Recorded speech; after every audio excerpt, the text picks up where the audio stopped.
आज हमारे साथ मौजूद हैं हिंद मजदूर सभा के राष्ट्रीय अध्यक्ष हरभजन सिंह सिद्धू जी। तो लिहाजा इस वक्त देश के अंदर हाईएस्ट बेरोजगारी है, जो पहले 45 साल में कभी इतनी बेरोजगारी नहीं हुई थी।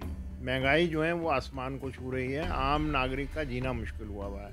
तो लिहाजा सारा पैसा जो जीएसटी का है वो वर्कर दे रहा है और वर्करों के हितों की रक्षा नहीं हो रही है। तो उनके लिए मनरेगा का जो एक गारंटेड स्कीम थी रोजगार की, उसको कम से कम 200 दिन का देना चाहिए उनको। 365 दिन में से कम 200 दिन देने चाहिए और उनको जो उनका वेतन है पर डे का, उसको 600 रुपये के करीब करना चाहिए, ताकि वो और उसके बच्चे ज़िंदा रह सकें उस 600 रुपये में दिहाड़ी के अंदर। जबकि इन्होंने यूएन असेंबली में कमिट किया हुआ है कि 2030 तक हम देश के अंदर से सारी गरीबी मिटा देंगे, हमारे यहाँ पर कोई भूखा नहीं रहेगा, सारे चाइल्ड लेबर ख़त्म हो जाएंगे, सबको हम डिसेंट जॉब प्रोवाइड कर देंगे। ये कमिटमेंट करने के बावजूद भी देश के जो धरातल पे काम कर रही है सरकार, अपनी नीतियां बना रही है, वो बिल्कुल पूंजीपतियों के हित में बना रही है। पूंजीपतियों को सारे अधिकार दे दिए हैं कि आप जिस मर्जी तरीके से वर्कर को यूटिलाइज करें। तो वैकेंसी ठेकेदारों के वर्कर को दे के उनका एक्सप्लॉयटेशन हो रहा है। तो इसके ऊपर हमने बहुत लेटर लिखे हैं, बड़े प्रस्ताव पास किए हैं, परंतु सरकार इसके ऊपर कोई काम हमारे सुन नहीं रही है। सब भगवान राम को मानते हैं, जो मानने वाले हैं, जो दूसरे धर्मों को मानते हैं वो अपने धर्मों को मान रहे हैं। तो इसको सरकार सरकारी प्रोग्राम क्यों बना रही है? इनको जो धार्मिक जो राम मंदिर का मैनेजमेंट है उनको करने दीजिए। उसमें जो हमने 16 फरवरी को एक दिन का देश में हम 10 मजदूर संगठन इंडस्ट्रियल स्ट्राइक करेंगे। जो किसान हैं वो ग्रामीण बंद करेंगे, दोनों एक दूसरे को कोऑर्डिनेट करेंगे। और अभी उन्होंने 26 जनवरी को ट्रैक्टर मार्च करने का देश के अंदर फैसला लिया है, तो ट्रैक्टर मार्च करेंगे ताकि आम देश का नागरिक समझे कि ये सरकार जो हमारे वोट से चुनी गई है, जो वायदे सरकार ने किए थे कि 2 करोड़ नौकरी हम देश के बेरोजगारों को देंगे, हमारा देश जो है वो दुनिया का सबसे यंगेस्ट कंट्री बनने जा रहा है 2025 में। 67% पॉपुलेशन 29 साल से नीचे से कम हो जाएगी। लोगों का ध्यान आकर्षित करने के लिए सरकार के जो कान बंद हैं, आंखें बंद हैं, उनको खोलने के लिए ये हम हड़ताल पे जा रहे हैं मजबूरन। नहीं तो हम हड़ताल पे नहीं जाना चाहते, क्योंकि वो सरकार बात ही नहीं कर रही है हमारे से। संयुक्त किसान मोर्चा और सीटीयू द्वारा 16 फरवरी को एक महाआंदोलन का आह्वान किया गया है। क्या है इस आंदोलन की मांगे और किसान संयुक्त मोर्चा द्वारा जो मौजूदा सरकार पे आरोप लगाए जाते हैं, इन्हीं सब चीज़ों की जानकारी लेने के लिए आज हमारे साथ मौजूद हैं हिंद मजदूर सभा के राष्ट्रीय अध्यक्ष हरभजन सिंह सिद्धू जी। तो चलिए जानते हैं इन सभी सवालों के जवाब। सर, स्वागत है आज आपका हमारे news channel the freedom news पर। बहुत बहुत धन्यवाद। मेरा नाम हरभजन सिंह सिद्धू, मैं महामंत्री हूँ हिंद मजदूर सभा, एक राष्ट्रीय मजदूर संगठन का। सर, जैसे कि 16 फरवरी को संयुक्त किसान मोर्चा एक बहुत बड़े आंदोलन का आगाज़ कर रहा है, तो क्या मांगे हैं? उसमें देखिए, पहली दफ़ा ये ऐतिहासिक मौका है कि जब देश का 54 करोड़ वर्कर और उनकी यूनियनें, 10 बड़ी मजदूर यूनियनें, उनके बड़े फेडरेशन देश के, और पहली दफ़ा किसानों की यूनियनें भी हमारे साथ आई हैं, जो संयुक्त किसान मोर्चे के नाम से चल रही हैं। तो हमने दोनों ने एक साझा दिल्ली में राष्ट्रीय सम्मेलन किया था 24 अगस्त को। वो 24 अगस्त को, जिसमें किसानों के ऊपर जो उनकी मांगें हैं वो उसके ऊपर चर्चा हुई थी, और जो मजदूरों की मांगें हैं देश की, उसके ऊपर चर्चा हुई थी। और जो एक मांग पत्र बना था, उस मांग पत्र में जो मोटी मोटी मांगें किसानों की हैं कि उनकी आय जो है वो डबल हो जाए, उनको जो जब कभी बाढ़ आ जाए तो उसका कंपनसेशन मिले, सूखा पड़ जाए उसका कंपनसेशन मिले, उनको बीज जो हैं वो सस्ते दाम पर मिले, खाद उनको सस्ते दाम पे मिले, बिजली उनको 24 घंटे मिले, पानी उनको जो है वो सस्ते दाम पर मिले। और लिहाजा उनका जो उत्पीड़न हुआ, जो धरने पे बैठे थे, उसमें 700 से ज़्यादा जो किसान मरे, उनके बच्चों को अनुकंपा के आधार पर नौकरी देने का फैसला था। उनके ऊपर जो कानून केस बने थे पुलिस के, उनको वापस लेने का मामला था। तो वो अभी तक सरकार ने जो 3 बिल लाए थे वो तो वापस ले लिए माननीय प्रधानमंत्री जी ने, परंतु जो वायदे किए थे उन वायदों से सरकार अभी इम्प्लीमेंट नहीं कर रही, लागू नहीं कर रही, उससे बैकआउट हो गई है। तो वो भी इसके लिए अपना आंदोलित थे, और पूरे देश में जहाँ जहाँ पर किसानों की यूनियनें हैं वो इसके ऊपर आंदोलन कर रहे थे। और हम भी मजदूरों के जो 10 बड़े संगठन हैं, हमारे ऊपर भी इन्होंने हमारे 44 श्रम कानूनों को बिना हमारे से बात किए हुए और बिना हमारे से बात किए हुए बनाए, और उसके बाद हमारी बातों को सुना भी नहीं गया। जो हमने कहा कि भाई इस तरीके का उसमें रिवीजन नहीं होना चाहिए, परंतु इन्होंने वन साइडेड मालिकों के दबाव में जो जितने बड़े बड़े कॉरपोरेट हाउसेज हैं देश के और विदेशों की पूंजीपति जो हैं, उन्होंने कहा था कि लेबर लॉज जो हैं वो फ्लेक्सिबल होने चाहिए और काम के घंटे बढ़ने चाहिए, और हम हमारे को मालिक को ये छूट होनी चाहिए कि जिस वर्कर को जब चाहें रखें, जब चाहें उसको निकाल दें। हायर एंड फायर का उनको अधिकार मांगते थे, वो इन्होंने दे दिया उनको। ड्यूटी आवर्स भी बढ़ा दिए हैं।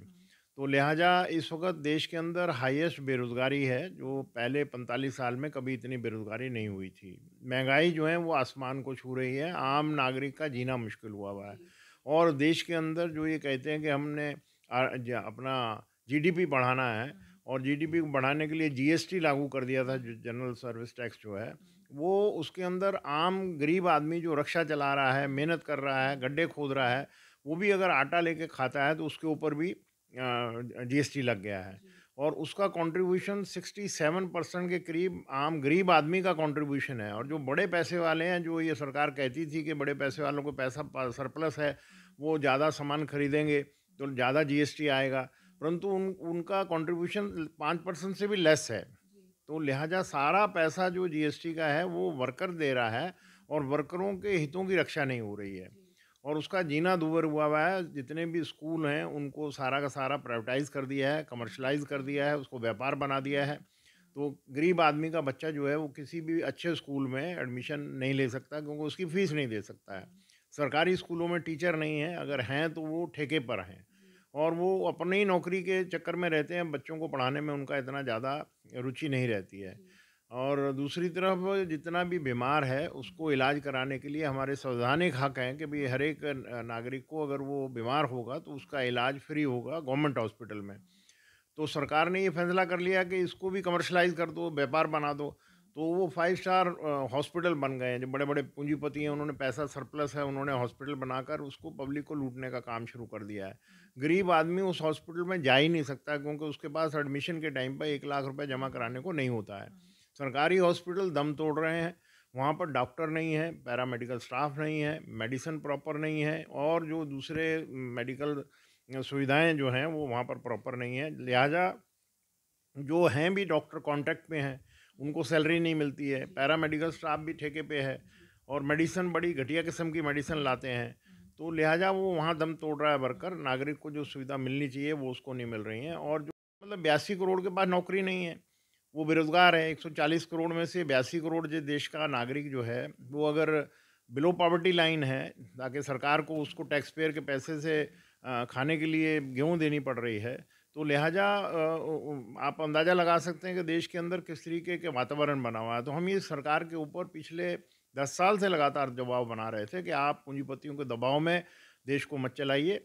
हमारे जो हमने कुर्बानियों के बाद में जो हमने श्रम कानून हासिल किए थे सरकार से, पार्लियामेंट से पास हुए हुए थे, उसमें 8 घंटे की नौकरी को आप मत बढ़ाइए और एक डिसेंट जॉब दीजिए। उसके रहने की व्यवस्था होनी चाहिए, उसके बच्चों के लिए मुफ्त पढ़ाई की व्यवस्था होनी चाहिए, उसके बीमारी के लिए, इलाज के लिए हॉस्पिटल में मुकम्मल बजट बढ़ाना चाहिए। जो बेरोज़गार हैं, गाँव में रहते हैं, वो शहरों में आ रहे हैं, तो उनके लिए मनरेगा का जो एक गारंटेड स्कीम थी रोज़गार की, उसको कम से कम 200 दिन का देना चाहिए उनको। 365 दिन में से कम 200 दिन देने चाहिए, और उस उनको जो उनका वेतन है पर डे का, उसको 600 रुपये के करीब करना चाहिए, ताकि वो और उसके बच्चे ज़िंदा रह सकें उस 600 रुपये में दिहाड़ी के अंदर। तो लिहाजा वो जो बेरोज़गारी है शहरों में भी बहुत है, इसलिए उसको 6,000 तक जो गाँव का मनरेगा है उसको शहरों में भी लागू करना चाहिए। जो शहर का बेरोज़गार है उसको भी वो गारंटेड नौकरी मिलने की सरकार को स्कीम लाना चाहिए, एक्सटेंड करना चाहिए। और जो ओल्ड पेंशन स्कीम है, ये पुरानी स्कीम थी जिसमें सरकार की तरफ से मदद मिलती थी, और रिटायर होने के बाद मियाँ बीवी को जब तक ज़िंदा हैं वो अपना बसर करते थे। परंतु अभी इन्होंने पीछे 2004 से उसको स्क्रैप कर दिया है ओल्ड पेंशन स्कीम को, नई पेंशन स्कीम लाए हैं। नई पेंशन स्कीम में एम्प्लॉई जो है वो अपनी तनख्वाह में से उसमें 12% कटवाता है, 12% एम्प्लॉयर देता है, परंतु जब वो रिटायर होता है तो उसको 7,000 रुपये से ज़्यादा पेंशन मिलती नहीं है। तो आजकल 7,000 में मियाँ बीवी इस ज़माने में ज़िंदा नहीं रह सकते हैं। तो लिहाजा हम कह रहे हैं कि ओल्ड पेंशन स्कीम को लागू करो, स्क्रैप करो। जो सरकार कई स्टेटों ने की हैं, वहाँ पर अभी दोबारा जनता ने इनको जितवाया है बीजेपी की गवर्नमेंट को, तो ये उनको स्क्रैप करने की, वापस रोल बैक करने की कोशिश कर रहे हैं। मैं अधिवेशन किया था, उसमें खुले अधिवेशन में सारा दिन चला था। उसमें किसानों के नेता भी, बड़े नेता जो हैं उन्होंने भाग लिया था, अपने विचार रखे थे। हमारे जो 10 मजदूर संगठन है, बड़े फेडरेशन है, जैसे रेलवे है, पोर्ट एंड डॉक है, कोल माइंस हैं, बैंक हैं, इंश्योरेंस हैं, और पीएसयूज़ हैं, बीएचईएल है, सेल है, बड़े-बड़े जो गवर्नमेंट के कंट्रोल में जो चलते हैं, प्रॉफिट मेकिंग है, देश को चलाने में उनका बड़ा-बड़ा योगदान है, लोगों को नौकरी देने में बहुत बड़ा योगदान है। उनके अंदर भर्तियों पे रोक लगी हुई है, पोस्टों को, जिंदा पोस्टों को सरेंडर कर रहे हैं, तो लिहाजा लोगों को अच्छी नौकरी नहीं मिल रही हैं। जबकि इन्होंने यूएन असेंबली में कमिट किया हुआ है कि 2030 तक हम देश के अंदर से सारी गरीबी मिटा देंगे, हमारे यहाँ पर कोई भूखा नहीं रहेगा, सारे चाइल्ड लेबर ख़त्म हो जाएंगे, सबको हम डिसेंट जॉब प्रोवाइड कर देंगे। ये कमिटमेंट करने के बावजूद भी देश के जो धरातल पे काम कर रही है सरकार, अपनी नीतियाँ बना रही है, वो बिल्कुल पूंजीपतियों के हित में बना रही है। पूंजीपतियों को सारे अधिकार दे दिए हैं कि आप जिस मर्जी तरीके से वर्कर को यूटिलाइज करें, और हमारा इंस्पेक्शन भी नहीं होगा। फैक्ट्री का इंस्पेक्शन होना चाहिए ताकि वहाँ पर जो वर्कर काम कर रहा है उसकी जान माल की रक्षा करने का जो वायलेशन रूल हैं उसका वायलेशन ना हो। परंतु गवर्नमेंट ने तय कर लिया कि हम कोई इंस्पेक्शन नहीं कराएंगे, मालिकों की डिमांड पर उन्हीं के ऊपर छोड़ दिया है कि वो एक लाइन का लिख कर सर्टिफिकेट दे दें कि हम कानूनों का पालन कर रहे हैं, तो वो इंस्पेक्शन हो जाएगी। परंतु हमारे दिल्ली शहर में आए महीने आग लग जाती है, अंदर वर्कर भाग नहीं पाता, बाहर ताले लगा रखे होते हैं, कोई इंस्पेक्शन होती नहीं है, 12-12 घंटे काम लेते हैं, 8,000 रुपये सैलरी देते हैं, और वहाँ पर इतना शॉर्ट सर्किट होता है, जो एक फायर का भी उसमें सर्टिफिकेट होना चाहिए वो लेते नहीं हैं, और ऐसी जगह पे करते हैं जहाँ पर इंडस्ट्रियल एरिया नहीं है, तो उनको बंधुआ मजदूर बनाकर, क्योंकि बेरोजगार हैं बेचारे, मजबूरी में उन्होंने बच्चों का और अपना पेट पालना है, तो वो उस हालत में काम करते हैं, और जब आग लग जाती है बाहर नहीं निकल सकते हैं। आपको नया बाजार का केस अभी तक याद है, उसमें 60 से ज़्यादा कर्मचारी मर गए, आज तक उनको कोई पैसा नहीं मिला है। मालिक हाई कोर्ट चले जाते हैं, हाई कोर्ट से अपना ऑर्डर करा लाते हैं। ऐसा ही अभी मुंडका में जो आग लगी थी, मुंडका वालों का सबका ये पता ही नहीं था कि डेड बॉडी किसकी है, उनके डीएनए से टेस्ट किया जा रहा है। उनके भी किसी भी रिश्तेदार को जो डिपेंडेंट है, आज तक कोई मुआवजा नहीं मिला है। तो ये हमने सरकार के नोटिस में सारे इश्यूज लाए हैं कि भाई आपके रेलवे के अंदर कम से कम 2.5 लाख वैकेंसी खाली पड़ी हैं। पोर्ट एंड डॉक जितने समुद्री गोदी कर्मचारी हैं उनके वहाँ पर वैकेंसियाँ खाली पड़ी हैं। वहाँ पर आप काम ठेके पे देते चले जा रहे हो। कोल माइन जो हैं, जो कि देश के अंदर बिजली बनाने के लिए काम करता है कोयला, आम नागरिक को बिजली मिलनी चाहिए 24 घंटे सस्ते दामों के ऊपर, उस कोयले के अंदर वैकेंसियाँ खाली पड़ी हैं। आप 2.5 लाख अगर रेगुलर एम्प्लॉई है तो 2.5 लाख से 3 लाख जो है ठेकेदार का वर्कर काम कर रहा है। सिमिलर वे में बीएचईएल के अंदर भी ऐसा ही है, सेल के अंदर भी ऐसा है। तो वैकेंसियाँ ठेकेदारों के वर्कर को दे के उनका एक्सप्लॉयटेशन हो रहा है। तो इसके ऊपर हमने बहुत लेटर लिखे हैं, बड़े प्रस्ताव पास किए हैं, परंतु सरकार इसके ऊपर कोई काम हमारे सुन नहीं रही है, और पूंजीपतियों के दबाव में काम कर रही है। तो लिहाजा हम दोनों ने, किसानों का भी यही हाल है, उनके घरों में भी जो 5 एकड़ से नीचे का किसान है वो तकरीबन 87% के करीब है, उनके घरों में भी खाने को बेचारों को खुद अन्नदाता हैं, और अपने लिए बच्चों के लिए वो पढ़ाई नहीं करा सकते हैं, बीमारी का इलाज नहीं करा सकते हैं, उनके भी रहने के लिए पक्के मकान नहीं है उनके पास। तो हमने 16 फरवरी को एक दिन का देश में हम 10 मजदूर संगठन इंडस्ट्रियल स्ट्राइक करेंगे, और जो किसान हैं वो ग्रामीण बंद करेंगे। और ग्रामीण बंद करने में किसानों की सारे नेताओं ने ये तय किया है कि हम रास्ता रोकेंगे, रेल रोकेंगे और जेल भरेंगे, वो उनका प्रोग्राम रहेगा। हम दोनों एक दूसरे को कोऑर्डिनेट करेंगे, और अभी उन्होंने 26 जनवरी को ट्रैक्टर मार्च करने का देश के अंदर फैसला लिया है, तो ट्रैक्टर मार्च करेंगे ताकि आम देश का नागरिक समझे कि ये सरकार जो हमारे वोट से चुनी गई है, जो वायदे सरकार ने किए थे कि 2 करोड़ नौकरी हम देश के बेरोजगारों को देंगे, हमारा देश जो है वो दुनिया का सबसे यंगेस्ट कंट्री बनने जा रहा है 2025 में। 67% पॉपुलेशन 29 साल से नीचे से कम हो जाएगी, और अगर इतना नौजवान हमारे देश में होगा जो किसी दुनिया में किसी कंट्री में नहीं होगा, अगर उसके 2 हाथ को काम नहीं मिलेगा, वो बेरोजगार रहेगा, तो वो गलत रास्ते पे जा सकता है। उसको नौकरी देना सरकार की रिस्पॉन्सिबिलिटी है, हमारा संवैधानिक हक है। राइट टू वर्क जो है ये हमारा प्रिंसिपल डायरेक्टिव में है, परंतु ये फंडामेंटल राइट होना चाहिए। तो इसके ऊपर अभी हमने 16 फरवरी को जो पूरे देश के अंदर लोगों का ध्यान आकर्षित करने के लिए, सरकार के जो कान बंद हैं, आंखें बंद हैं, उनको खोलने के लिए ये हम हड़ताल पे जा रहे हैं मजबूरन। नहीं तो हम हड़ताल पे नहीं जाना चाहते, क्योंकि सरकार बात ही नहीं कर रही है हमारे से, और वो कह रहे हैं कि हमारे को लोग बाग वोटें दे रहे हैं। अब वोट लोग बाग दे रहे हैं सिर्फ उनको, अगर आप धर्म के नाम से बांटेंगे तो धर्म तो हर एक नागरिक का सम्मानित हक है। जो किसी भी धर्म का है वो अपने धर्म का सम्मान करे और सबको सबके धर्म का सम्मान करना चाहिए। परंतु उसको देश की सरकार के जो दैनिक उनकी ड्यूटी रिस्पॉन्सिबिलिटी है उसमें धर्म का इस्तेमाल नहीं होना चाहिए। तो लिहाजा इस तरीके से इमोशनल ब्लैकमेलिंग नहीं होनी चाहिए। आम नागरिक को जो हमारे फंडामेंटल राइट हैं, बुनियादी अधिकार हैं, वो सरकार को हर हाल में पूरे करने चाहिए और सरकार सुन नहीं रही है। तो लिहाजा 16 तारीख को ये ऐतिहासिक हड़ताल होगी और ग्रामीण बंद होंगे सारे के सारे जो हैं, क्योंकि किसानों का भी बहुत बुरा हाल है। वो भी बेचारे जो हैं अपना जीवन यापन करना उनके लिए बड़ा मुश्किल हो रहा है। सर, भ्रष्टाचार और अगर हम बेरोजगारी की बात करें, ये इससे पहले की जो सरकार थी कांग्रेस तब भी मौजूद थे, लेकिन आपको ये लगता है कि मौजूदा सरकार बीजेपी के सरकार के आने के बाद ये सारी चीज़ें ज़्यादा बढ़ गई? ये देखिए, भ्रष्टाचार, बेरोजगारी, बाजार की कीमतें, इसी वजह से कांग्रेस सरकार गई थी, क्योंकि उनके ऊपर भी ये चार्ज लगे थे कि उन्होंने 2G जो घोटाला था, कोयले का घोटाला था, कॉमनवेल्थ का घोटाला था, दुनिया भर के घोटाले घोटाले जो हैं उस वक्त जागृत हुए थे। और महंगाई बहुत थी, बेरोजगारी बहुत थी, तो इसलिए लोग बाग परेशान थे। उस वक्त हम भी जो है हड़ताल पे जाते थे, लोगों को पेंशन नहीं मिलती थी, तो लिहाजा वो चले गए। और अब इन्होंने वायदा किया था कि हम देश के अंदर ऐसी सरकार लाएंगे कि 100 दिन के अंदर जो महंगाई आसमान पे गई है उसको नीचे ले आएंगे और 2 करोड़ नौकरियां देश में। लेकिन मौजूदा सरकार ये भी वादा करती है कि आने वाले समय में जो इकोनॉमी है विश्व की, हम उसको तीसरे नंबर पर पहुंचा देंगे। तो लिहाजा जो धरातल पर है वो 82 करोड़ को अगर सरकार खाना दे रही है फ्री में टैक्स पेयर के पैसे से, तो आप अंदाज़ा लगा सकते हैं कि उनके पास काम नहीं है। तो काम दो हाथ को देना ये चुनी हुई सरकार की रिस्पॉन्सिबिलिटी है। ये हमारे संविधान में लिखा है, राइट टू वर्क। काम के अधिकार को मौलिक अधिकार बनाओ, और अगर आप काम नहीं दे सकते हैं तो उनको बेरोजगारी भत्ता दीजिए और उनके बच्चों को फ्री, देश के नागरिक के बच्चों को फ्री हायर एजुकेशन तक पढ़ाइए। और अगर कोई देश का नागरिक बीमार होता है उसके इलाज के लिए सरकारी हॉस्पिटलों में फंड दीजिए, डॉक्टरों की भर्ती करिए, पैरामेडिकल स्टाफ भर्ती करिए, अच्छी मेडिसिन वहाँ पर मिलनी चाहिए। वो चौक मिट्टी वाली वहाँ पर दवाइयाँ देते हैं, लोगों को आराम ही नहीं आता और ठेके पे डॉक्टर काम कर रहे हैं। इतना भीड़ है दिल्ली का, डॉक्टर राम मनोहर लोहिया हॉस्पिटल में जाके देखिए, एक तरफ एम्बुलेंसों में सीरियस पेशेंट आ रहा है और दूसरी तरफ एम्बुलेंसों में डेड बॉडियाँ जा रही हैं। तो लिहाजा उस तरफ किसी का ध्यान नहीं है और वो टीवी और कहीं पर अखबारों में आ नहीं रहा है। तो सरकार कह रही है कि भाई हम तीसरी अर्थव्यवस्था बनने जा रहे हैं दुनिया की।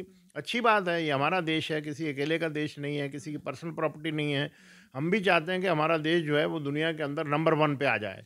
पर वो आएगा कैसे अगर आप हमारे हाथ से चुनी हुई सरकार मैनिफेस्टो में लोगों से जो वायदे करती है कि हम आपके हाथ में 2 करोड़ नौकरियां हर साल देंगे, महंगाई ज़मीन पर आ जाएगी, भ्रष्टाचार ख़त्म कर देंगे और हॉस्पिटल अच्छे मिलेंगे, फ्री इलाज होगा, फ्री आपको एजुकेशन मिलेगी, हायर क्लासेस तक रहने के लिए पक्के मकान होंगे जिसमें 12 महीने बिजली आएगी, पीने का पोर्टेबल वाटर आपको मिलेगा, सड़कें बनेंगी। वो तो सरकार ने बनानी है ना वो तो। लेकिन जैसे कि केंद्र सरकार ने बहुत सारी योजनाएं भी निकाली है, जन औषधि केंद्र निकाले हैं उन्होंने, अपने प्रधानमंत्री जहाँ पे बीमा दिया जा रहा है उनको 5-5 लाख का। तो ये सारे आपको क्या लगता है कि ये बस एक दिखावा है और पीछे से लोगों को इसका क्या फ़ायदा नहीं मिल पाता है? देखिए वो सिर्फ क्योंकि सरकार घोषणाएं करती है, जी। घोषणाओं का ज़मीन लेवल पर नज़र आना बहुत ज़रूरी है। अगर देश के अंदर सरकार खुद कह रही है, मैं तो जो बोलता हूँ बोल ही रहा हूँ, परंतु मैं सरकार के स्टेटमेंटों से जो उनके बयान आते हैं उसको कोट करके बोल रहा हूँ कि 140 करोड़ में से अगर 82 करोड़ के पास काम नहीं है तो हम कहाँ से, हमारी अर्थव्यवस्था अमेरिका के बराबर चली जाएगी, कहाँ से हम जर्मन का मुकाबला कर लेंगे। जहाँ पर गवर्नमेंट, जो वहाँ की गवर्नमेंट जो चुनी हुई है वो हर नागरिक के हर अधिकार की रक्षा करते हैं। यहाँ पर ओपन छूट व्यापारियों को है। 1% हमारे देश का जो पॉपुलेशन है वो देश की 40% वेल्थ के ऊपर कब्जा करके बैठ गया, और जो 50% हमारे देश की पॉपुलेशन है वो 1% वेल्थ के ऊपर बैठी हुई है। तो लिहाजा 10% जो टोटल हमारे देश का नागरिक है वो 70% से ज़्यादा वेल्थ पर कब्जा करके बैठ गया। उनको पूरी छूट है, उनके कर्जे माफ़ हो रहे हैं, उनके ऊपर कोई किसी किस्म का डर नहीं है। वो सरेआम मार्केट के रेट को जिस तरीके से बढ़ा रहे हैं, आम लोगों की पहुंच से बाहर है। आटा खरीदना मुश्किल है, चावल खरीदना मुश्किल है, दाल खरीदना मुश्किल है, सब्जी आप मार्केट में जाके देखिए, सिलेंडर के रेट देखिए, दूध का रेट देखिए, घी का रेट देखिए, जो तेल खाते हैं। तो मकानों के किराए देख लीजिए। तो आम नागरिक जो 82 करोड़ के पास काम नहीं है, मैं नहीं कह रहा हूँ सरकार कहती है, तो वो कहाँ से मकान बनाएगा, कहाँ से अपने बच्चों को पढ़ाएगा, कहाँ से उसको बिजली मिलेगी, कहाँ से पानी मिलेगा। वो गाँव में ही बैठे हैं, उनके पास नौकरी नहीं है, सिर्फ आप 5 किलो चावल एक आदमी को दे दो, वो अपना पकाता रहे और खाता रहे। तो ये तो सरकार की जो इलेक्टेड सरकार है, पब्लिक द्वारा चुनी हुई है, पब्लिक के लिए चुनी गई है, वो अपनी जिम्मेवारियों पे उतर नहीं रही है। और टीवी पर आप बहुत अच्छे-अच्छे लच्छेदार भाषण देते रहें, परंतु ग्राउंड लेवल पे आम लोगों से पूछिए ना जाके कि उनके क्या हाल हैं। अगर हम पिछले 10 साल से बोल रहे हैं कि भई आप मज़दूरों पे हमले बंद करिए, ये सरकार की ड्यूटी है, सरकार कस्टोडियन है, वर्कर के हितों की रक्षा करने के लिए श्रम कानून बने हुए हैं। परंतु अब ये कहते हैं कि नहीं जी, हम तो ईज़ ऑफ डूइंग बिज़नेस हमारा एक एजेंडा है और अब हम कस्टोडियन नहीं हैं, अब हम व्यापारियों के, बिज़नेसमैनों के फैसिलिटेटर हो गए हैं। हम उनको सुविधा देंगे। अरे भई आप सुविधा दीजिए, वो भी देश का निर्माण करेंगे। पर जो देश का निर्माण करता 54 करोड़ वर्कर है, जिसके खून और पसीने से जो पूँजी कोई मुकाबला नहीं कर सकती है, बिना श्रम और के कोई देश तरक्की नहीं कर सकता है, उनके हितों के ऊपर आप डाका मत डालिए। तो मौजूदा सरकार पे ये भी आरोप लगाए जाते हैं कि उनके रहने से संविधान, लोकतंत्र, ये समाजवाद, ये सब खतरे में है। क्या सही है? नहीं, उसमें देखिए ना, क्योंकि ये तो अब कह रहे हैं कि जो हम कह रहे हैं उसको मानना पड़ेगा कि हम कह रहे हैं तीसरी अर्थव्यवस्था बनेगी, तो हाँ, सबके यहाँ यहाँ जी बनेगी बनेगी और काम मिलेंगे। हम घर में खाने को दे रहे हैं उनको घर बैठे हुए। तो ये कोई तरीका नहीं है ना। जो हमारा संविधान है उसके ऊपर भी खतरा है, क्योंकि अभी इस तरीके का वातावरण बना रखा है कि कोई भी सरकार के खिलाफ बोलेगा, उसके घर में ईडी आ जाएगी, सीबीआई आ जाएगी और दूसरे एजेंसियाँ आ जाएंगी। भाई आपका जो सरकार का अगर कहीं फेलियर है, जो आम देश के नागरिक के वोट से चुनी हुई है और नागरिक के लिए चुनी गई है, उसके हितों की अगर रक्षा नहीं हो रही, उनके हकों के ऊपर कहीं डाके डल रहे हैं, तो आवाज़ तो कोई निकालेगा ना। अगर अंग्रेज़ों के खिलाफ भी आवाज़ लोगों ने निकाली, तो अंग्रेज़ों ने भी फांसी लगाई लोगों को, हमारे हिंदुस्तानियों को। राजगुरु सुखदेव, चंद्रशेखर आज़ाद, सरदार भगत सिंह, अजीत सिंह, उनके चाचा ऊधम सिंह, सबको फांसियाँ हो गई उनको। तो अगर ये हमारी सरकार इसी तरीके से अब दमन करेगी और अपने खिलाफ जो उनकी गलतियों को उजागर करेंगे, उनके ऊपर अत्याचार करेगी, तो ये ज़्यादा समय तक नहीं चलता है। वो हमारे संविधान के ऊपर भी खतरा है। इस तरीके का उसमें तकरीबन बदलाव होने का खतरा है कि भाई समाजवाद नहीं होना चाहिए, समाज जो वेलफेयर स्टेट नहीं होना चाहिए। तो हमारा हिंदुस्तान तो वेलफेयर स्टेट है। हमारा प्रजातांत्रिक देश दुनिया का सबसे बड़ा नंबर 1 है। हमारे देश में प्रजातंत्र जिंदा है। हमने लड़ के, संघर्ष करके, कुर्बानी करके अंग्रेज़ों से ये सब कुछ लिए हैं। तो अब हमारे द्वारा चुनी हुई सरकार जो जब कभी अपोजिशन में थी, तो इन सारी चीज़ों को जो मैं बोल रहा हूँ, ये स्वदेशी के बारे में कितना आंदोलन करते थे। हमारे देश में अपने प्रोडक्ट को बिकना चाहिए, विदेशों से माल नहीं आना चाहिए।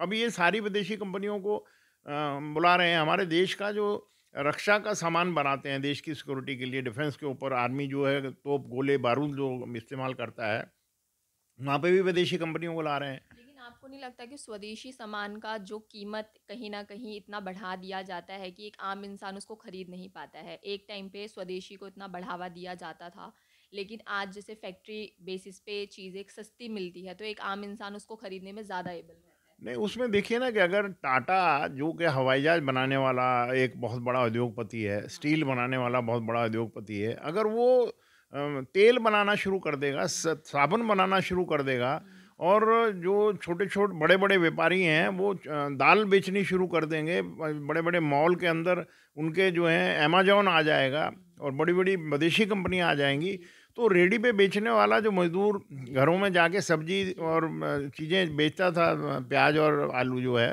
वो उसका तो गुज़र ही करना मुश्किल हो रहा है। इसीलिए कहीं न कहीं अब जो पहले रेहड़ी पटरी वाले पे लोग होते थे, कहीं न कहीं उनके रोज़गार खत्म होते जा रहे हैं। वो रेडी पटरी वालों को ये अपनी मेहनत नहीं करने देते हैं। उनको पुलिस डंडे मारती है कि आप यहाँ पर बैठे हैं। वो अपने जीवन यापन करने के लिए आप नौकरी नहीं दे पा रहे हो, कम से कम वो मेहनत करके बेचारा रेडी खींच के आम लोगों के घरों पे जाके सस्ते दाम पर सब्जी और दूसरा सामान बेच रहा है, या रेडी पे बैठा हुआ है कॉलोनी के बाहर। आप उनको बैठने नहीं दे रहे हैं। ये गवर्नमेंट की रिस्पॉन्सिबिलिटी है कि उनको ड्यूटियाँ मुहैया कराए। गवर्नमेंट की ड्यूटी ये नहीं है कि आप बड़े-बड़े देश के अंदर पूंजीपतियों को ये छूट दे दें कि आप लोन लिया हुआ भी वापस ना करें, उसका ब्याज भी ना दें, उसके मूल को भी ना दें और बाद में हम माफ़ कर देंगे उसके मूल को। और देश को जो छोड़ के भाग रहे हैं लो लो पैसा खा के, सब विदेशों में जाकर बैठे हैं, ऐशो आराम कर रहे हैं। तो ये मैं समझ रहा हूँ कि इस तरीके की सरकार का और ऑफिसरों का जो ब्यूरोक्रेट हैं, भ्रष्ट हैं, इतना लूट मचा रखी है, देश को लूट के खा रहा है जो ब्यूरोक्रेट है और जो पूंजीपति है, ये सारा नेक्सस जो बना हुआ है, जो देश को चूस रहा है, दीमक की तरह खा रहा है, इनके ऊपर देश की जनता जागेगी और वो ऐसी सरकार लाने की बात करेगी जो आम नागरिक की बात करे, जिसकी सरकार उसके द्वारा चुनी गई है, वो उसके बारे में बात करे। अ, एक सवाल और कि अयोध्या में जैसे राम मंदिर बन रहा है, आपने देखा, लोगों ने ये भी आरोप लगाया है कि राम मंदिर बनने से किसी को रोज़गार नहीं मिलेगा। लेकिन एक तरफ वहीं पर सरकार का ये भी कहना है और कहीं न कहीं रिपोर्ट्स भी आ रही हैं कि वहाँ पर रोज़गार बढ़ रहा है। वहाँ पर आने वाले दिनों में 20,000 करोड़ तक का व्यापार आ सकता है। कई होटल्स हैं जो अब वहाँ पे खुल रहे हैं, कई लोगों को रोज़गार मिलेगा। तो उस पर क्या कहना चाहेंगी आप? नहीं, आप ये देखिए जो धर्म है ना जी, वो लोगों की हमारा देश जो है वो नास्तिक नहीं है, हम आस्तिक हैं। हमारे देश में हर धर्म की जात की जो है सम्मान है, हमारे संविधान में लिखा है।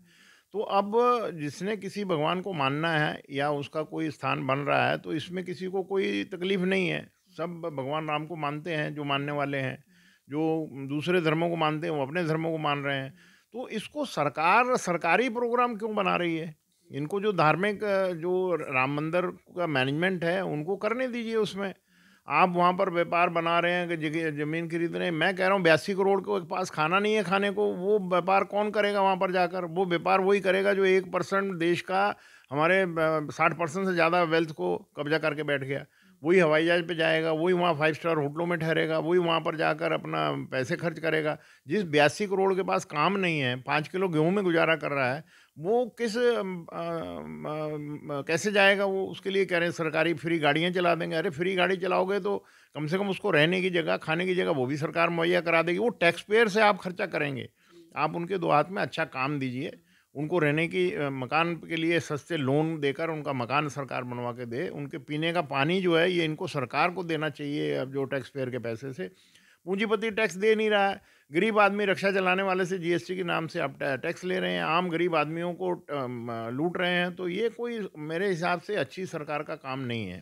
तो सरकार को जनता की आवाज़ को सुनना चाहिए, परंतु अपनी ताकत में आकर जनता ने जो उनको दी है उस ताकत में अगर अंधे हो जाएंगे तो वो अल्टीमेटली पब्लिक ही उनको सबक सिखाएगी। तो आपको क्या लगता है जो 3 कानून थे किसान को लेकर, तो उनको लागू ना करने का क्या मतलब मंशा हो सकती है इसमें? नहीं देखिए उसमें ये क्या कह वो रहे चुनाव का इंतज़ार कर रहे हैं? नहीं उसमें देखिए वो कानून बहुत खतरनाक थे। वो आम देश के नागरिक के ऊपर बहुत ज़्यादा उसका हमला होना था, क्योंकि ये कह रहे थे कि कॉरपोरेट फार्मिंग होनी चाहिए। जो 5 एकड़ से नीचे 87% हमारे देश का किसान है, वो अपने खेत में ही मजदूर हो जाता। बड़े बड़े कॉरपोरेट हाउस जो हैं उनसे वो कॉरपोरेट फार्मिंग के लिए सारी गाँव की लैंड लेकर, नियर के 10 गाँव की गाँव लेकर एक बड़ा कॉरपोरेट फार्मिंग करते। तो उसमें वो किसान जो है वो अपने खेत में ही मजदूर बन जाता है, उसका दिहाड़ी पे काम करता है उनके पास।